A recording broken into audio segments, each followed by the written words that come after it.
Edukatif, apa kabarnya nih? Perkenalkan, saya Apoteker Idam. Semoga Bapak dan Ibu sekalian dalam keadaan baik dan berbahagia.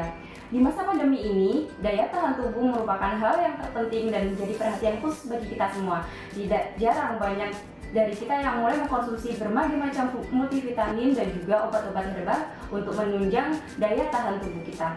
Tapi, tahukah Anda bahwa di Indonesia obat herbal atau obat tradisional terdiri dari 3 golongan? Apa saja itu? Yuk kita simak penjelasannya satu persatu. Berdasarkan Badan Pengawas Obat dan Makanan atau BPOM, obat herbal di Indonesia terdiri dari 3 jenis, yaitu yang pertama, obat tradisional, yang kedua, obat herbal terstandar atau OHT, yang ketiga, fitofarmaka. Untuk yang pertama, obat tradisional merupakan bahan atau ramuan bahan yang berupa bahan tumbuhan, bahan hewan, bahan mineral, sediaan sarian atau galenik, atau campuran dari bahan tersebut yang secara turun-temurun telah digunakan untuk pengobatan dan dapat diterapkan sesuai dengan norma yang berlaku di masyarakat. Obat tradisional yang dibuat di Indonesia biasa disebut dengan jamu. Jamu harus memenuhi beberapa kriteria. Yang pertama, dia harus aman sesuai dengan persyaratan yang ditetapkan. Yang kedua, klaim khasiat dibuktikan berdasarkan data empiris. Yang ketiga, memenuhi persyaratan mutu yang berlaku.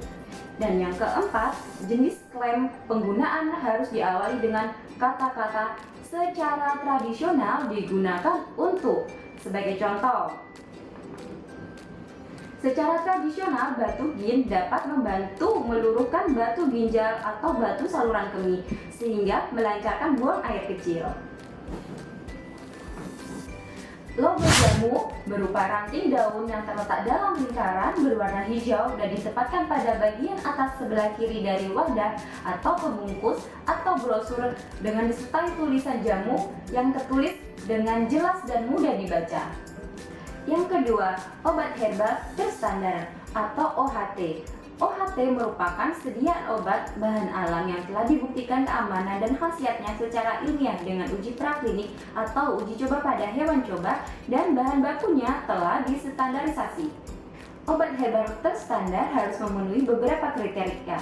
Di antaranya adalah aman sesuai dengan persyaratan yang ditetapkan, klaim khasiat dibuktikan secara ilmiah atau praklinik, telah dilakukan standarisasi terhadap bahan baku yang digunakan dalam produk jadi, memenuhi persyaratan mutu yang berlaku, dan juga jenis klaim penggunaan sesuai dengan tingkat pembuktian, yaitu tingkat pembuktian umum dan medium. Obat herbal terstandar memiliki logo berupa jari-jari daun 3 pasang dengan warna hijau terletak di dalam lingkaran dan diletakkan pada bagian atas sebelah kiri dari wadah atau pembungkus ataupun brosur. Yang ketiga, fitofarmaka. Fitofarmaka adalah sediaan obat bahan alam yang telah dibuktikan keamanan dan khasiatnya secara ilmiah dengan uji praklinik dan juga uji klinik. Bahan baku dan produk jadinya telah terstandarisasi. Sediaan fitofarmaka harus memenuhi beberapa kriteria. Yang pertama, dia harus aman sesuai dengan persyaratan yang ditetapkan. Yang kedua, klaim khasiat dibuktikan secara ilmiah dan praklinik. Yang ketiga, telah dilakukan standarisasi terhadap bahan baku yang digunakan dalam produk jadi. Dan yang keempat, memenuhi persyaratan yang telah berlaku. Sediaan fitofarmaka memiliki logo berupa jari-jari daun yang kemudian membentuk bintang berwarna hijau terletak di dalam lingkaran dan ditempatkan pada bagian atas sebelah kiri dari wadah, pembungkus ataupun brosur. Tulisan fitofarmaka harus terlihat jelas dan mudah dibaca.